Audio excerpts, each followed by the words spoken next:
घर से सवेरे निकली हो करी हो ना लेट गे जान। घर से सवेरे निकली हो करी हो ना लेट गे जान। शेखपुरा के मेलावा में करबो तोर हमें बेट गे जान। जमुई के मेलावा में करबो अरे हेलो, अरे हाँ हाँ हेलो। बड़ी सुंदर बनल कई माई के ई गेट गे जान। बड़ी सुंदर बनल कई माई के ई गेट गे जान। बड़ बीघा के मेलावा में करबो तोर हमें बेट गे जान। नालंदा के मेलावा में करबो। हालो से खालो, हर साल की भांति साल भी, हर साल की भांति साल भी श्री श्री 108 दुर्गा पूजा सेवा समिति की ओर से आप सभी को हार्दिक अभिनंदन करती है और करती ही रहेगी। जय माता दी। बड़ी सुनर बनल कई माई के पंडाल गे।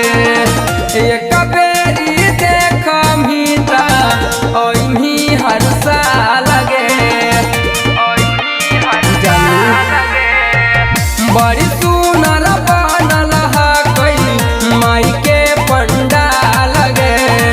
एक बेरी देख मीता ओइमी हर साल गे। झालर मालर लागल कई पुहराई से टगे जान। झालर मालर लागल कई पुहराई से टगे जान। जमुई के मेलावा में करबो तोर हमें बेट गे जान। गिधौरा के मेलावा में करबो। एक आवश्यक सूचना, एक आवश्यक सूचना। अरे ओ मोबाइल वाला साइड होके बात करो ना यार। हालो से खालो, एक बच्चा खो गया है जो अपना नाम घंटू बता रहा है। जिस किसी का बच्चा हो वो स्टेज के पास से लेकर जाए। जे जे तू कहमी गे सोना तोरा दिलाइबो। अया समानी तारा झूला तोरा गे झूलाइबो। हम मिठाइयो खिलाइबो गे। जे जे तू कहमी सोना तोरा दिलाइबो। अया समानी तारा झूला तोरा गे झूलाइबो। अया खलेस सलेंदारा के देले ही आई डेट गे जान। सोहनू सलेंदारा के देले ही आई डेट गे जान।